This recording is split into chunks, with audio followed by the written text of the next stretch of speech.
Dear student welcome to RSH Odia tutorial. आज आम आलोचना करवा बंदीर विरह व्यथा गोपबंधुंकर कविता संकलन से कविता संकलन जो कविताटी अच्छी कारा कविता संकलन आसी बंदीर विरह व्यथा तार संपर्क आलोचना करवा आम देखा तार प्रश्न उत्तर। प्रथम आम एमसीक्यू 1 मार्क 2 मार्क को कभर करना यही गोटे भिडियो सब कभर करने किसी व्यस्त हबार ना। आउ जदि कौन भिडियो तुम दरकार अच्छी तुम निश्चय कमेंट कले मुझे तुमको भिडियो प्रथम भिडियो लाइक करनी तुम सांग सहित शेयर करनी।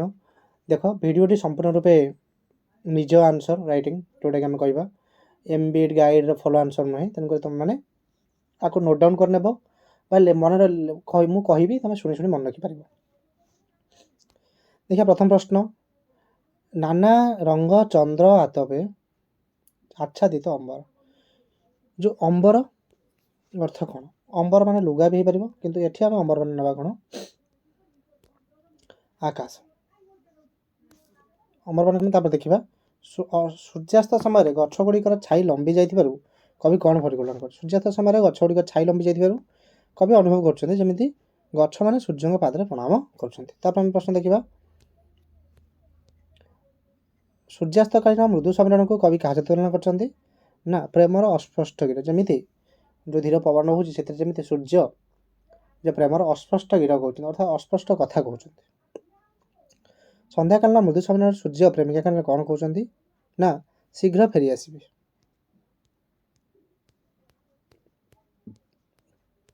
अनुभवी नेत्र कौन देखा जाए अनुभवी नेत्र प्रेमिकर आनंद भितर विषाद रेखा देखा जाए। गोपबंधु प्राण क्यों दुख कष्ट दूसरा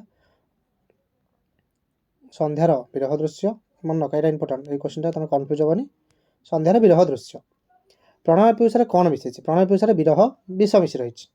आम जो देखा कविंर तापित अंतर किपर सांत्वना आसते ना मन रख कविंर तापित अंतर जो कवि कहते मोर संतापित प्राण में शीतलता केतला आसो जो मु समहृदयर वेदनार चित्र प्रकृति देखी तो यहाँ ताने यही कथा 3 नंबर आंसर हम। तापर आम जो देखा गोपबंधुंकर अवरोध समय कौन थी आम जाचे आमर माने गेट हो कौन माने सरकारी ये हो तो तार अवरोध समय संध्या तो आम ये कौन ना गोधूली काल। जमदूत बोली कवि क्या कहते ना जमदूत बोली कवि जेल सिपाही को कहते जेहेतु जेल सिपाही कवि कथा न मानिकी भीतर जाए बाध्य कर कविता को जमदूत बोली संबोधन कर। बंदीर विरह व्यथा कवितार गोपबंधुंकर क्यों संकलन आछि कारा कविता कारा कविता।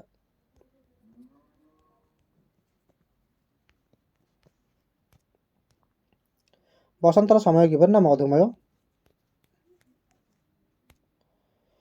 विदाय सूर्यर आकाश क्यों आच्छादित बोली कहुछि ना नाना चंद्र आतपे नाना चंद्र आतपे चंद्र आतपे अर्थात मन कर विभिन्न रंगर चांदुआ भाई देखा सूर्य विभिन्न किरण।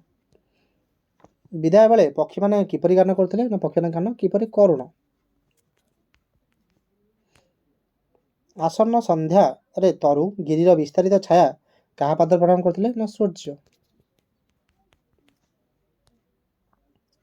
प्रणाम प्रतिवाद सूर्य तरु कौन प्रदान करते ना हेम बरणी पाट हेम बरणी पाट। संध्याकालीन सूर्य केउंठी बसी हसुते ना अस्ताचल अस्ताचल आसने बसी हसंती रवि। ताल मन रख ये कहीं लिखा है एक्जाक्ट शब्द जेहेतु 1 मार्किया तुम एक्जाक्ट वार्ड न लिखिले तुमको मार्क मिल ना कही रखुची एक्जाक्ट मार्क न रखिले तुमको मैंने एक्जाक्ट वार्ड न लिखिले तुमको मार्क मिल ना। यहाँ अभिज्ञतार कहूँ पिला पढ़ाऊँगी 5 वर्ष 6 वर्ष है से अभिज्ञता तुमको कहूँ तेनाली एक्जाक्ट शब्द लिख। अस्तकालीन सूर्यंर कोमल किरण कवि क्या तुलना कर ना जमी सूर्य स्निग्ध कर्णक कर बढ़ाई दूसरी क्या ना पूर्व दिग आड़ से तुलना कर स्निग्ध कर्णक कर सहित। विदाय बेलार प्रेमर अस्पष्ट भाषा किए उच्चारण करते ना सूर्य। समीरण कंठरे सूर्यदेवांकर प्रेमपूर्ण अस्पष्ट भाषा कौन थिला ना अचिरे फेरिबी धनी नुह कातर अचिरे फेरिबी धनी नुह कातर। विदायकालीन अनुरागर रंग क्यों प्रकाश पाता ना प्राची कपड़े।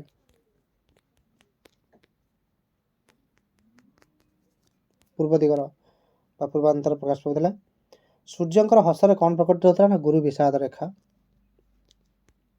ଗୁରୁ ବିଷାଦ ରେଖା ତମେ ଆକୁ ନୋଟ୍ ଡାଉନ୍ କରି ନେଇପାରିବ। ନୋଟ୍ ଡାଉନ୍ କଲେ ତ ବହୁତ ଇଜି ହେଇଯିବ ତମ ପାଇଁ। କାହାର ବିରହ ମନରେ ଦାରୁଣ କଷ୍ଟ ଦିଏ ବୋଲି କହିଛି। କାହାର ବିରହ? ପ୍ରିୟଜନ ପାଖରୁ ଦୂରେଇ ଗଲେ, ପ୍ରିୟ ସ୍ଥାନ ପାଖରୁ ଦୂରେଇ ଗଲେ ସେଟା ଆମକୁ କଷ୍ଟ ହୁଏ।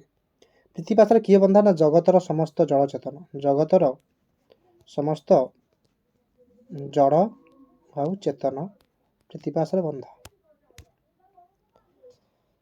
ସୂର୍ଯ୍ୟଙ୍କର ବିରହ ଦୃଶ୍ୟ କାହା ପ୍ରାଣରେ ବ୍ୟଥା ଦେଉଥିଲା ନା ବନ୍ଦୀ। ସୂର୍ଯ୍ୟଙ୍କର ବିରହ ଦୃଶ୍ୟ ବନ୍ଦୀ ପରାଣରେ ବ୍ୟଥା ଦେଉଥିଲା। ଏଇଟା 16 ନମ୍ବର ଆଲୋଚନା ହେଉଛି। 17 ନମ୍ବର ଦେଖିବା। ସନ୍ଧ୍ୟାକାଳୀନ ବିଦାୟ ଦୃଶ୍ୟ ବନ୍ଦୀ ଗୋପବନ୍ଧୁଙ୍କ ମନ କ'ଣ ମନେ ପକାଇ ଦେଉଥିଲା ନା ପ୍ରିୟଜନ, ପ୍ରିୟ ସ୍ଥାନ କଥା।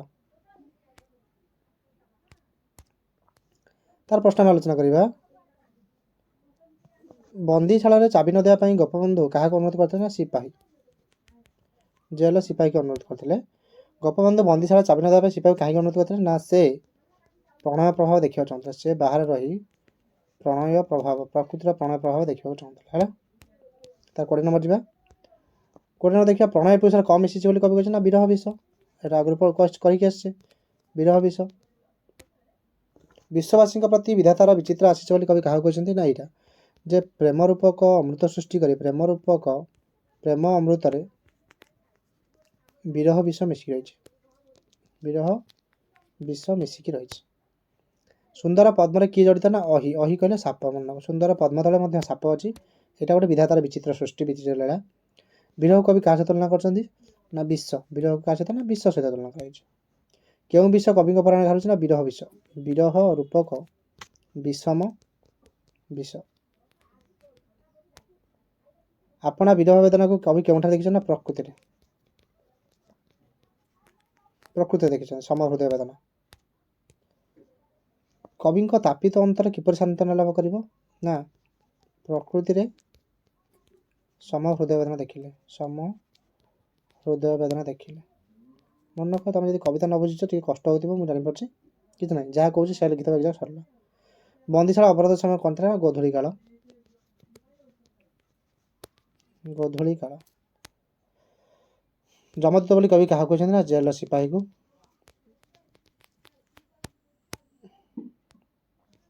ଦିନର ପ୍ରଶ୍ନ ଆମେ ଦେଖିବା।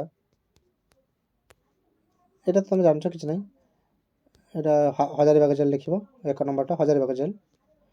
এইটা ସୂର୍ଯ୍ୟଙ୍କର ବିଦାୟକାଳୀନ ଦୃଶ୍ୟ କିପରି ଥିଲା? ସୂର୍ଯ୍ୟଙ୍କର ବିଦାୟକାଳୀନ ଦେଖିବ ସେଟା ଯେ କ'ଣ ନା ଆକାଶ ବିଭିନ୍ନ ଅମ୍ବର ମାନେ ଆଚ୍ଛାଦିତ ହେଇଥିଲା ନାନା ଆତପେ। ପକ୍ଷୀମାନେ କରୁଣ ଗାନ କରୁଥିଲେ। ସୂର୍ଯ୍ୟଚନ୍ଦ୍ର ମାନେ ସୂର୍ଯ୍ୟଙ୍କୁ ଗଛ ଆଉ ଗିରି ପ୍ରଣାମ କରୁଥିଲେ। ତାକୁ ମିଶେଇକି ଲେଖିବ। ତରୁ ଗିରିର ବିସ୍ତାରିତ ଛାୟା କବି କାହା ସହିତ ତୁଳନା କରିଛନ୍ତି ନା ଯେପରି ଭାବରେ ମାନେ କ'ଣ ହେଇଛି ନା ପ୍ରଣାମ କରୁଛନ୍ତି ସେମାନେ ସୂର୍ଯ୍ୟଙ୍କ ପାଦରେ ବିଦାୟ ଦେଉଛନ୍ତି ସୂର୍ଯ୍ୟଙ୍କୁ ପ୍ରଣାମ କରି। ଅଚିରେ ଫେରିବି ଧରି ନୂଆ କାଦର କିଏ କାହାକୁ କହିଛି ନା ପୂର୍ବ ଦିଗ ବା ପୃଥିବୀକୁ କହିଛନ୍ତି କିଏ ନା ସୂର୍ଯ୍ୟ। ସନ୍ଧ୍ୟାର ଅନୁରାଗ ରଙ୍ଗରେ ବିରହ ଦୁଃଖ କାଳିମା କିପରି ଥିଲା? ଅତ୍ୟନ୍ତ କଷ୍ଟପୂର୍ଣ୍ଣ ବା ଯନ୍ତ୍ରଣାପୂର୍ଣ୍ଣ ଥିଲା।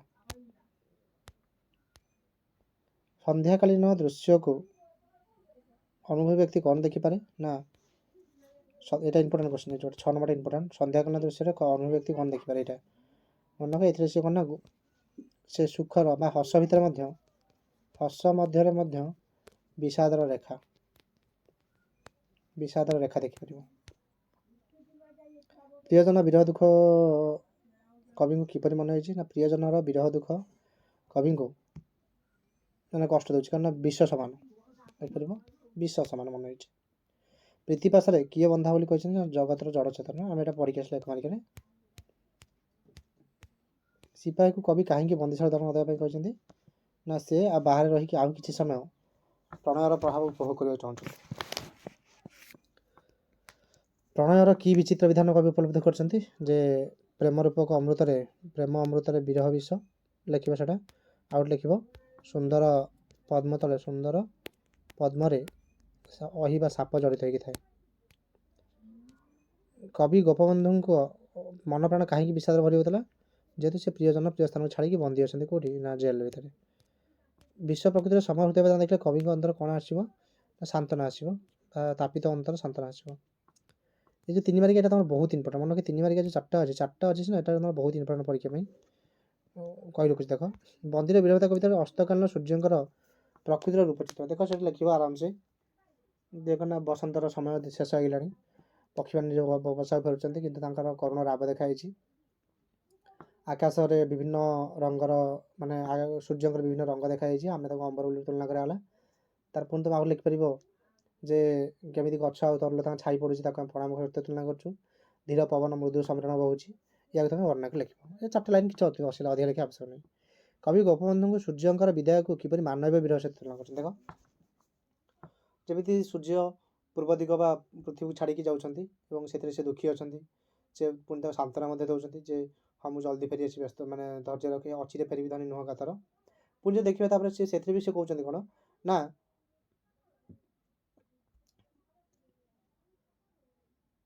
ମୁଁ ଜଲ୍ଦି ଫେରିବି, ତୁମେ ବ୍ୟସ୍ତ ହେବାର କିଛି ନାହିଁ।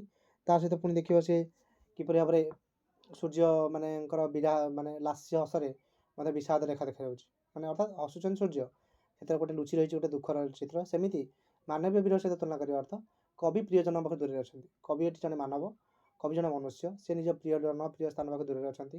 କବି ମାନେ ନିଜେ ଦୁଃଖୀ ଅଛନ୍ତି ପ୍ରିୟଜନ ପାଖରୁ ଦୂରରେ ଥାଇକି, ତଥାପି ସେ ସାନ୍ତ୍ୱନା ଲାଭ କରୁଛନ୍ତି ମାନେ ଏଇ ଦୃଶ୍ୟ ଦେଖିକି। ହଁ, ଯଦି ସୂର୍ଯ୍ୟ ଆଜି ଯାଇକି ପୁଣି କାଲି ଫେରୁଛି, ତ ମୁଁ ମଧ୍ୟ ମୋର ବି ଦିନେ ମାନେ ସୂର୍ଯ୍ୟୋଦୟ ଭଲ ଜୀବନରେ, ବା ମୁଁ ମଧ୍ୟ ଦିନେ ଫେରିବି, ଏଟାକୁ ତୁଳନା କରି ତୁମେ ଲେଖିବ।